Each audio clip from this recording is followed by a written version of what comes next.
이제 드디어 봄이 되고 3월 말이 되니까 어제부로 프로야구도 이제 개막이 되고 모든 종목들이 이제 점점 나옵니다. 운동하는 선수들 이렇게 보면 겨우내 동계 훈련 같은 걸 합니다. 종목이 다 다르긴 하지만 뭐 국내에 있든 아니면 국외로 가든 체력 훈련을 하든 기술 훈련을 하든 저마다 보이지 않는다고 그 운동선수 노는 게 아닙니다. 예전에 재즈 뮤지션이 그런 얘기를 한 적이 있었어요. 재즈 뮤지션이란 하루를 연습 안 하면은 내가 알고, 이틀을 연습 안 하면 남이 알고, 사흘을 연습을 안 하면 이 재즈 뮤지션을 그만둬야 된다, 이렇게 얘기하는 걸 들었습니다. 그때는 그 말이 그렇게 사무치거나, 물론 무슨 뜻인지는 알았지만 그렇게 아주 뼈저리게 느끼지는 않았습니다만은 해가 갈수록 그 말에 깊은 뜻들을 하나하나 알게 됩니다. 우리가 이제 운동선수들을 예를 드는 게 제일 쉬우니까요. 운동선수들은 뭐 야구를 예를 들면 타격이면 타격, 투구면 투구, 수비면 수비, 뭐 이런 것들을 똑같이 합니다. 그 사람들 막 초등학교 어린 시절부터 막 20살, 30살이 넘도록 똑같은 걸 계속합니다. 왜 그렇게 할까요? 그 사람들이 하는 법을 몰라서 할까요? 그렇지 않아요. 오랫동안 해서 그 사람들은 직업이니까 누구보다 잘 할 수 있어요. 그런데도 연습을 합니다. 왜냐면요, 하루라도 운동을 쉬면, 하루쯤은 휴식을 할 수 있지만 이틀, 사흘을 쉬면 프로 선수로서의 그 힘이 이미 달라지는 거예요. 감각을 매일 유지해야 돼요. 타격감이라는 건 매일매일 공을 봐야 그 공을 보는 데서 놓치지 않을 수 있거든요. 그래서 잘 모르시는 분은 에이 뭐 그럴 리가 있어 이러지만 그렇지 않습니다. 사람은 참 무섭다면 무서운 거고 참 어이없다면 어이없는 게 사람입니다. 기계보다도 더 정확도와 정밀도와 기술을 가질 수 있는 게 사람의 손이고 눈이며, 또 하염없이 아무것도 모르면 참 사람보다 멍청한 게 없는 것이 사람입니다. 그러니까 운동도 그렇습니다. 여러분 이제 군인들이 군대에 가서 이제 훈련하다 보면 아침에 일어나서 체조하고 뭐 달리기 하고 뭐 합니다. 뿐만 아니라 이제 그 기본 체력 훈련이지만 운동선수 따지면 사격 훈련도 하고 유격 훈련도 하고 뭐 여러 가지 훈련을 해요. 왜 그럴까요? 전쟁이 안 났어요. 평화 시대예요. 그런데 그 사람들은 전쟁이 나면 총을 쏘고 유격 훈련, 뭐 훈련 이런 것들 받은 것들을 가지고 전쟁에 투입됐을 때 덜 당황하라고 그 기본 군사 훈련들을 매일매일 하는 겁니다. 그 어떤 큰 훈련들은 특정 기간에 하지만 작은 훈련들은 매일매일 반복하는 거예요. 그러니까 군인도 마찬가지예요. 학생들도 마찬가지죠. 옛날에 제가 중고등학교 시절에 영어 선생님 영어 잘하는 법을 얘기할 때 여러 가지 얘기합니다. 야, 매일 단어 10개씩만 외워. 니네가 중학교 때부터 고등학교 때까지 하루에 10개씩 단어를 외우면 몇 개가 되겠니? 그러면 너희들이 모르는 단어란 있을 수가 없어. 이렇게 얘기하는데, 문제는 하루에 10개의 단어를 외우는 거는 어렵지 않습니다. 근데 10개를 외우면 사실은 크게 말하면 한 절반쯤은 잊어버리겠죠. 그럼 또 잊어버린 거 위주로 또 10개 하고 그런 식인 거예요. 그러면 단어를 많이 할 수 있죠. 문제는 단어를 몇 개를 외우고 기억하느냐에 있지 않습니다. 영어를 1시간이라도 수학을 1시간이라도 매일 보느냐에 따라서요. 근데 공부 못하는 애들은 어떻게 하냐면 일주일에 한 번쯤 영어나 수학을 들여다볼까? 아니면 아예 안 들여다봐요. 그러니까 당연히 영어 수학 실력이 늘 리가 없죠. 영어든 수학이든 국어든 어떤 과목이든 매일 조금씩이라도 들여다봐야 돼요. 그 사람이 공부를 잘하는 거예요. 공부를 못하는 사람은 매일 공부하지 않기 때문이에요. 오늘 하루쯤은 쉬어도 돼, 이렇게 생각을 하는 거죠. 이 공부와 학습에 관련된 몇 가지 단어가 있어요. 연습이라는 단어가 있죠. 익힐련, 익힐습자를 써요. 학문, 기회 등을 되풀이하여서 익힘, 이게 사전적인 뜻이죠. 그러니까 우리가 연습해야 돼요. 뭐 연습하지 않고는 신앙은 말할 것도 없고, 운동, 전투, 공부, 말할 것도 없이 어떤 기술도 매일매일 하는 사람을 이길 사람은 세상에 단 하나 사람이 없어요. 예. 얼마 전에 어떤 농구 선수가 즐기는 사람을 이길 수 없다고 근데 그 말도 안 되는 소리라고 하면서 매일매일 악착같이 열심히 하는 사람이 이긴다고 그런 얘기를 해요. 그러니까 어느 말이 옳으냐 그러냐를 떠나서 어쨌든 매일매일 연습한 사람이라는 거죠. 연습과 비슷한 말이 있어요. 학습이란 말이죠. 이건 배울학, 익힐습이에요. 원래 이 사전적인 뜻은 지식이나 기술 등을 배워서 익힌다는 거죠. 근데 이제 조금 다른 단어가 있는데 공부예요. 일할 공 혹은 장인 공, 그다음 일꾼 부자를 써서. 근데 이 뜻 보면은 한마디로 장인 이런 뜻이어야 되는데 이게 학문이나 기술을 배우고 익힌다는 뜻을 우리가 공부잖아요. 스터디라고 보통 공부라고 하잖아요. 이 중국말이 쿵푸란 말이에요.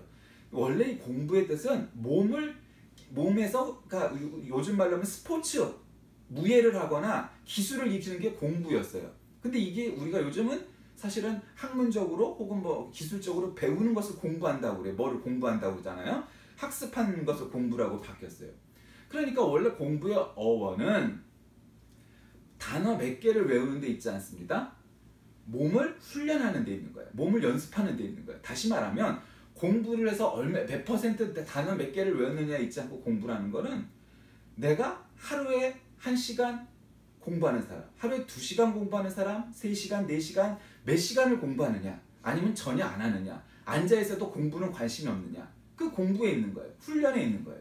그게 공부예요.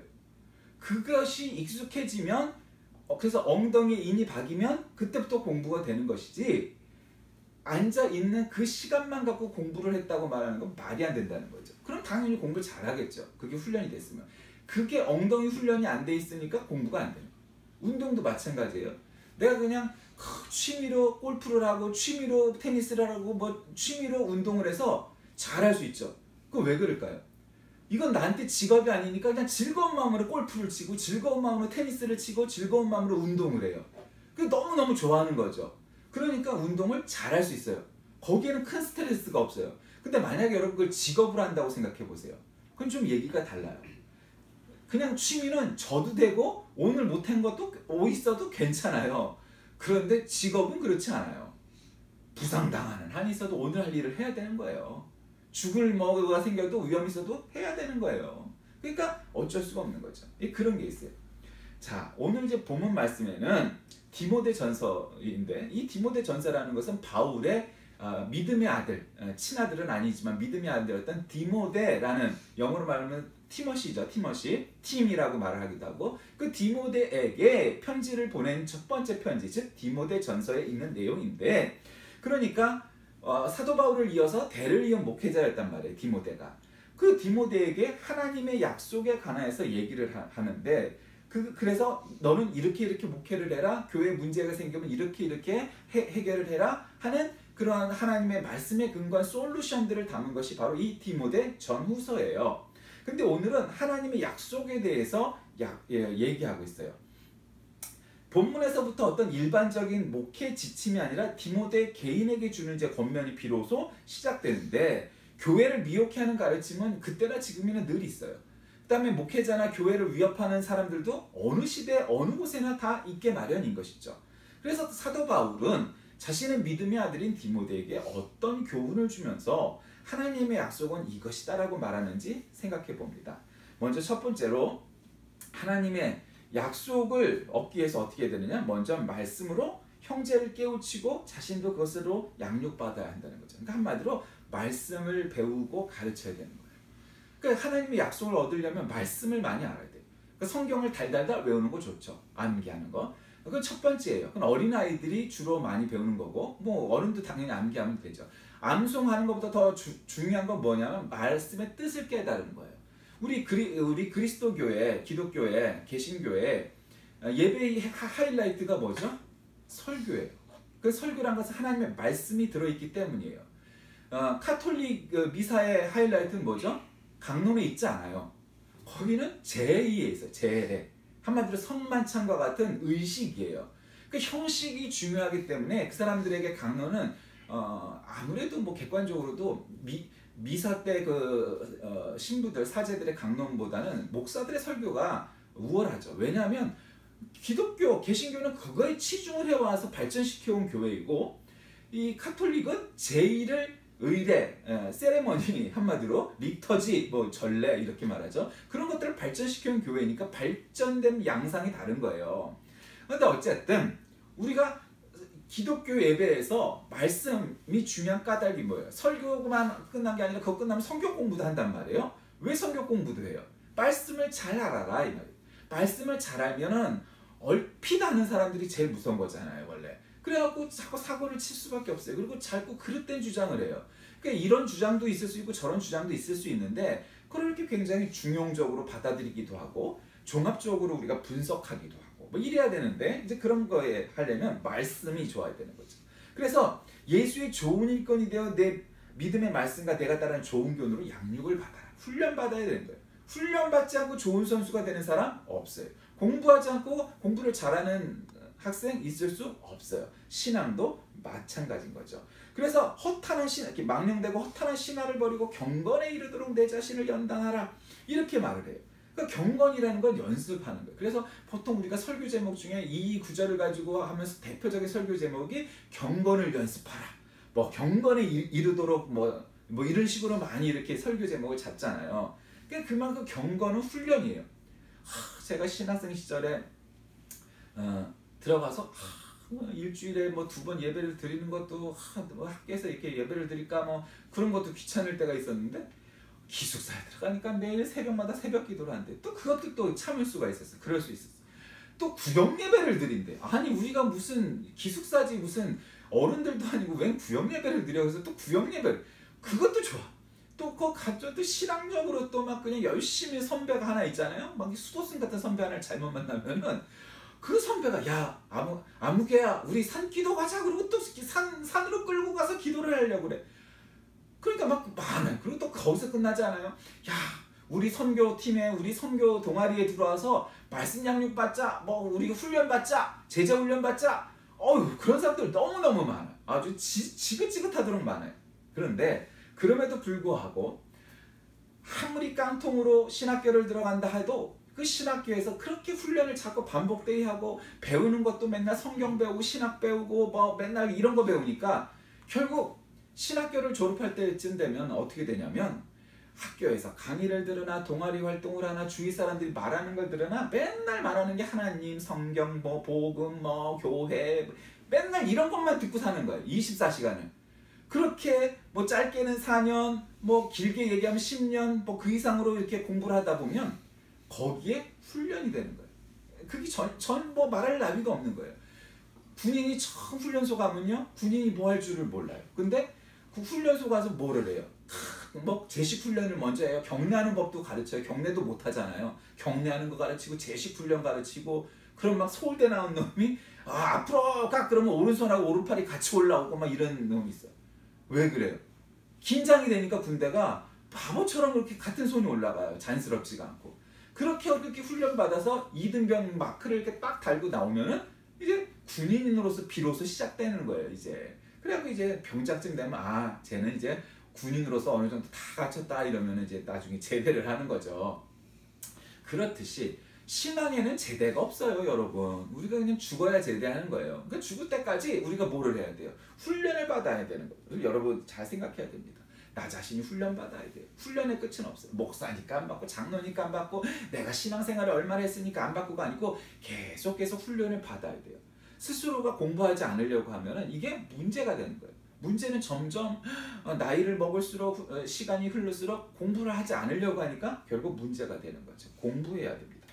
두 번째로 하나님의 약속을 받기 위해서는 다른 사람의 모범이 되어야 됩니다. 육체의 연단은 약간의 유익이 있으나 경건은 범사에 유익하니 금생과 내생의 약속이 있다. 이렇게 얘기하죠. 여러분 우리가 운동을 하면요 막 근육이 생기고 근력이 생겨서요 몸이 피곤함이 덜하게 돼요. 거기다 영양제도 먹고 막 다이어트도 하고 그러면 몸이 그냥 늘씬해지고 참 몸이 아픈 데가 없어지고 건강해지고 하잖아요. 우리가 그걸 그렇게 하면 된다는 걸 몰라서 안 하나요? 시간이 없고 돈이 없고 또 열정이 없으니까 못하는 것뿐이지. 우리가 시간도 있고 돈도 있고 열정만 있으면 왜 못하겠어요? 우리도 연예인처럼 몸 만들고 얼마든지 하죠. 근데 문제는 우리 같은 생활인들이 그걸 하기가 쉬운 게 아니단 말이죠. 어려워요. 그러나 그렇게 하는 것도 몸매가 멋있어졌어, 건강해졌어, 예뻐졌어 뭐 이러는데 그게 육체 연관은 어떤 거라도 약간의 유익이 있는 거예요. 유익한 거예요. 그러나 그것은 적은 거예요. 그러나 큰 건 뭐예요? 경건은 범사에 유익하다고 말씀해요. 그런데 오늘날의 시대는 어떤 시대예요? 외모로 사람을 평가하고 학력이나 그런 스펙트럼만으로 사람을 평가하는 시대에 우리가 살고 있잖아요. 인간이 살아 숨쉬는 동안은 늘 그러했답니다. 그러나 우리가 경건의 연습은 어떤 거라고요? 금생과 이곳에서의 삶과 내생 하나님의 나라에 갔을 때 약속이 있다는 것을 믿으시길 바랍니다. 그러니 그 약속이 있기에 우리는 어떻게 해야 되느냐? 다른 사람의 모범이 되려고 노력을 해야 되죠. 그래서 다른 사람들이 본받을 만 해야 되는 거예요. 우리가 예수 그리스도가 우리를 위하여 오셨어요. 근데 만약에 그분이 거룩한 왕, 그냥 쳐다볼 수도 없는 왕이어서 우리는 그 얼굴을 한번 보지도 못하고 고개를 땅바닥 대고 주님 우리를 용서하여 주옵소서, 우리를 고쳐주옵소서 막 이렇게 했다면 앙 됐을 거예요. 근데 예수님은 아주 소탈하게 제자들과 똑같이 그냥 거지 같은 생활을 하셨어요. 한마디로 말하면 그냥 옷 한 벌 입고 이 마을 저 마을 다니면 전도 다니시고, 아픕니다 그럼 고쳐주고, 배고픕니다 하면 먹을 걸 주고, 제 잘못 깨달으면 그 엘리트들 있죠, 건방 많이 떠는, 지금으로 얘기하면 외제차 막 타고 막 60평 80평짜리 아파트 살고 그냥 막 거만한 척하는, 인테리어 소위 말하는 상류층이라고 얘기하는 그런 작자들도 앞에다 놓고 이 악마의 새끼들아, 이 뱀의 새끼들아, 니들이 말이야 하나님을 팔아먹고 니들이 건방을 떨지만 너희들은 아무것도 모른다고 야단을 치셨어요. 그 세상 사람들이 돌을 드는 바람 피운 여자, 창녀, 그 다음에 거지, 문둥병자, 외국인, 한마디로 사람 취급을 못 받는 사람들 다 데려다가 그 사람들을 인격적으로 대우하셨어요. 그 예수님의 모습이 그만큼 극단적이셨단 말이에요. 그 예수님의 요면을 보면 우리가 굉장히 진보적이어야 할 것 같고, 저면을 아주 보수적이어야 될 것 같지만 그 모든 것이 예수님 안에 다 녹아들어 있어요. 그러니까 보수적이냐 진보적이냐는 한마디로 내 성향이 어때서 그것을 바라보는 시각일 뿐인 거지, 그것을 이렇게 종합하고 이렇게 해야 되는 것이죠. 어쨌거나 이쪽으로 보든 저쪽으로 보든 예수님이 우리의 모델이 되신다는 건 분명합니다. 그런데 문제는 예수님이 그냥 그렇게 그냥 거룩한 저 보좌 위에 앉으셔서 막 그냥 그렇게만 하셨다면 이게 예수님을 따라는 가는 것이 맞기는 한데 너무너무 어려웠을 거예요. 그래서 예수님은 우리와 똑같은 모습으로 이곳에 오셔서 우리와 똑같은 걸 잡수시고 똑같이 땅바닥에서 주무시면서 생활을 하셨단 말이에요. 그러니까 제자들이 예수님이 십자가에 달리셨을 때 다 도망을 갔던 놈들이잖아요. 배신을 때렸던 거예요, 한마디로. 그런데 제자들이 예수님이 부활하신 것을 보고서 확신이 들었죠. 정말이었구나. 그냥 한마디로 영화에 그 흘러간 장면처럼 스쳐 지나가는 것처럼, 예수님이 평생 우리를 데리고 다니시면서 그 고생을 시키시더니 그게 바로 이거였구나라는 것을 아는 거예요. 예수님을 죽인 건 로마의 공권력이었어요. 그런데 예수님이 살아나신 건 하나님의 힘이었어요. 능력이었어요. 그러니까 하나님이 로마 제국의 힘보다 더 세다는 걸 깨달은 거죠. 그러고서 다 도망을 가서 여자들이나 그 아이들이나 몇 명 남아버렸던 그 십자가 아래로 다시 돌아와서 예수님 동안 40일 동안 이제 예수님 부활하셨으니 이제 물론 개 중에는 사실은 다수는 이제 예수님 왕으로 이제 예루살렘 성에 들어가실 거야, 왕이 되시면 난 영의정 되지, 이런 야망이 아직도 있었겠죠.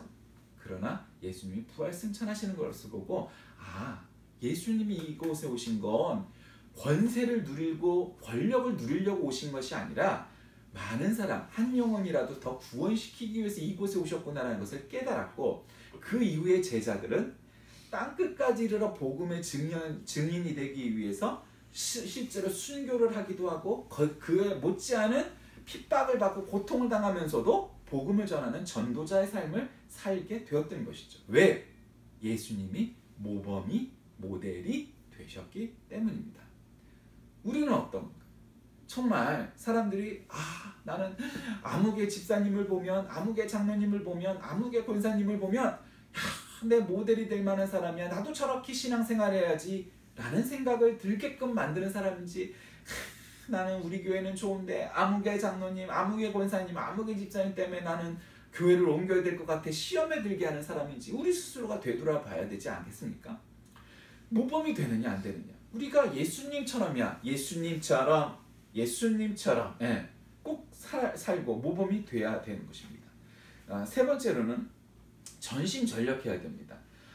운동을 해도요, 운동을 해보신 분들은 너무 잘 알아요. 피트니스 가서 이제 운동을 하면 뛰는 것도요, 처음에는 많이 뛰면 안 돼요. 그러니까 또 젊을 때, 어릴 때는 많이 뛰어도 그냥 조금 힘들고 말지만 이제는 관절에 무리가 가서 그렇게 하면 안 돼요.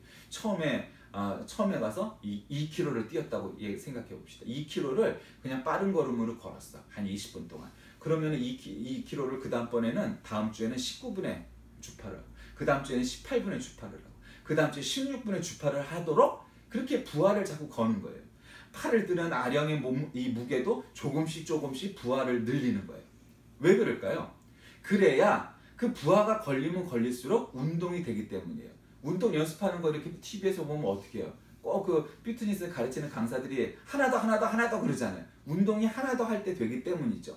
똑같아요. 신앙생활도 이제 막 예수를 믿은 사람에게 닥치는 어려움과 고난은 그냥 그 사람 수준에 맞는 어려움이에요. 뭐 예를 들면 이 주일날 교회 가야 되는데 저쪽에서 야 우리 친척이 아무개가 결혼식 있으니까 글로 가야 돼. 뭐 예를 들면 이런 정도의 문제예요. 간단해요. 갈 수도 있고 못 갈 수도 있고 뭐 그냥 그런 정도죠. 그런데 우리가 집사가 되고 권사가 되고 장로가 되고 할수록 결국 우리에게 닥치는 어려움이란 건 점점 데미지가 큰 어려운 문제들로 닥치게 마련이에요. 나이를 먹을수록 점점 더 커지는 거예요.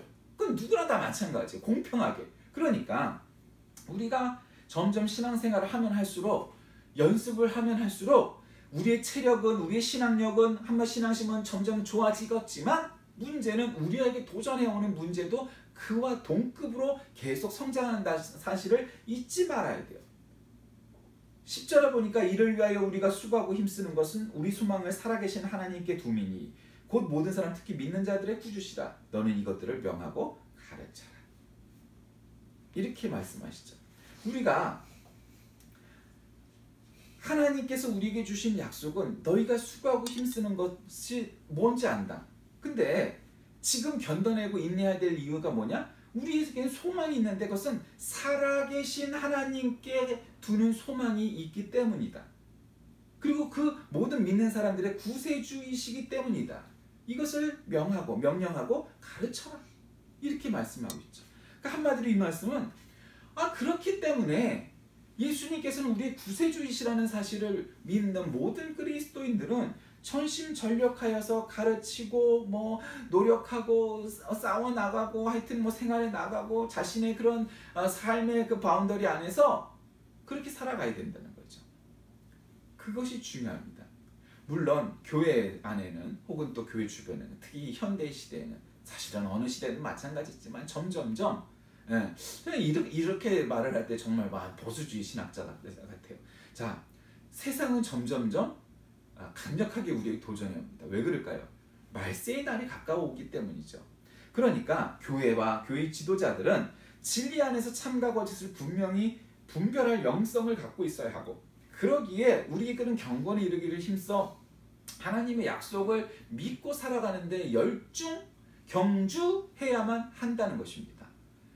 점점 종말이 가까울수록 사탄 마귀의 권세는 드높아질 것이고 우리를 괴롭히는 세력들은 점점 더해져 갈 것이지 점점 편해질 일은 세상에 하나도 없어요.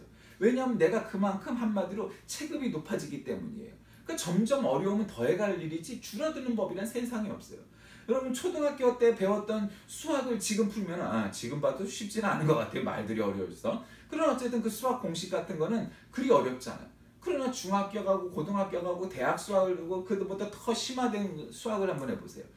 어렵죠. 감히 손도 못 대요. 왜 그래요? 초등학교 수학은 그냥 덧셈 뺄셈을 잘할 줄 알면 되는 거예요. 사칙연산만 잘하면 돼요. 그러나 갑자기 있지도 않은 수? 그러면서 방정식을 만들어갖고 1차 방정식, 2차 방정식, 1차 함수, 2차 함수 대하가 나오고 기하가 나오고 대수가 나오고 점점 어려워져요. 그러니까 수학은 공부는 어쨌든 점점 어려워질 일이 점점 쉬워지는 법은 없어요. 그냥 대학을 가면 자기 전공이 생기니까 그 전공 좋아하고 잘할 수 있는 분야를 선택해서 공부를 하니까 따라가고 뭘 할 수가 있는 것이지 우리가 대학 가서도 전 과목을 공부한다고 생각해 보세요. 쉽지 않죠. 어떻게 그 대학 수준의 모든 학문을 다 하겠어요. 자기 학문 안에서도 또 관심 있고 깊이 있게 공부하는 분야가 따로 있을 텐데. 여러분 신앙도 마찬가지입니다. 하나님의 약속은 분명한 거예요. 우리가 경건에 이르기를 힘써야 하는 이유는 금생과 내생에 하나님의 약속이 있기 때문이다. 오늘 본문이 약속하셨어요. 그러니 그 약속을 믿는 자들은 오늘 운동선수들처럼 공부하는 학생들처럼 전쟁 준비를 하고 있는 군인들처럼 마치 그렇듯 우리도 늘 신앙생활에 경건생활에 열심을 다해서 연습 공부해 나가야 하나님의 약속을 얻을 수 있다. 이런 확신을 갖고 나가는 겁니다. 왜? 하나님의 약속이 있으니까. 오늘날 많은 뭐 성경 공부, 제자 훈련, 예배 모임, 어쩌고 저쩌고 많은 일들이 있죠. 이게 중요해요. 예. 그렇게 훈련 받는 것도 필요하죠. 내가 너무 하나님의 말씀을 모르고 하나님에 대해서 모르고 내가 어떤 성결의 체험을 못하고 중생의 체험을 못했으면 그런 것들이 얼마나 필요한지를 깨달아야 되는 것이죠. 아, 필요하구나. 기도에 열심을 다하고 예배에 열심을 다하고 성경 공부에 열심을 다하고 한번 미쳐봐서 내가 운동선수나 공부도 말이에요. 한번 내가 미쳐봐서 한번 내가 끝을 보리라. 예. 그렇게 한번 해갖고 뭘 하면 뭐를 이룰 수 있잖아. 성적이 올라가고 운동선수도 금메달을 따시고 신앙도 하나님께 칭찬받는 신앙인이 될 수 있는 거예요. 마찬가지 그렇게 매일매일을 연습하는 거죠. 문제는 매일 30분, 매일 1시간, 매일 2시간 이렇게 매일 할 수 있느냐 하느냐 하지 않느냐의 차이예요. 매일 1시간씩 하는 사람을 절대로 1시간도 안 하는 사람이 이길 수 있는 건 없어요. 그건 너무 정직한 일이고 마땅히 옳은 일이죠. 그러니까 우리가 무엇을 하든지 그렇게 훈련, 연습, 공부 이것을 매일매일을 반복해야 되는 거예요. 똑같은 훈련을 해야 되는 거예요. 그러니까 신앙이 그렇게만 따진다면 신앙의 공부가 믿음 공부가 그렇게 쉬울 일은 없겠죠. 어떻게 새벽마다 나가서 1시간씩 예배드리고 기도하고 그거를 쌓아두면은 1년이 지나고 2년이 지나고 3년이 지나면 점점 어떻게 돼? 그 사람이 점점 영적으로 무장이 돼서 웬만한 시험이 와도 흔들리지 않는 신앙인이 되는 거죠. 공부도 그렇고 운동도 그렇고 믿음도 마찬가지로 그러합니다. 자, 말씀을 정리합니다. 하나님의 약속은 우리가 이 세상에서 사는 것이나 특별히 하나님의 나라에 들어가서 천국 보좌 위에서 우리를 맞아주신다고 약속하셨습니다. 그러니 이 세상 살 때 우리가 경건에 이르기를 연습하고 훈련하여서 마치 운동선수처럼 공부하는 학생처럼 또 군인들처럼 매일매일 내가 얼마의 시간을 하나님께 드리느냐, 얼마의 신앙의 연습을 하느냐, 얼마나 기도의 훈련을 받느냐, 얼마나 하나님의 말씀을 읽고 공부를 하느냐, 묵상을 하느냐, 찬양을 하느냐 이에 따라서 나의 경건의 이 뎁스라고 얘기하는데 이 깊이가 더 해가겠느냐 하는 것이죠. 거기에 우리의 실력의 차이, 내공의 차이가 나타나는 거예요. 여러분은 하루에 몇 분쯤을, 하루에 얼마의 시간을 하나님께 드리시고 하나님과 교제하고 하나님에서 투자하고 하나님을 위해서 쓰고 계십니까? 하나님의 약속을 믿는 자는 바로 하나님을 위하여 하루의 일부분을 드리는 사람입니다. 저와 여러분 모두가 그와 같이 하나님께 드리는 사람이 되어서 마치 겨우내 동계훈련을 마치고 운동장에 나와서 다른 박질 치는 운동선수들처럼 여러분도 여러분의 기량을 마음껏 이 세상에서 뽐내시는 저와 여러분이 다 되시길 주의 이름으로 간절히 기도합니다. 기도하겠습니다. 살아계신 하나님, 오늘 우리는 다시금 하나님의 약속을 믿고 이 세상에서 운동선수들처럼 공부하는 학생처럼 군인들처럼 우리도 신앙인들도 매일매일 하나님을 향하여 하나님의 말씀을 향하여 경건의 훈련을 다하는 우리 모두가 되게 하여 주옵소서. 예수님의 이름으로 간절히 기도드립니다. 아멘.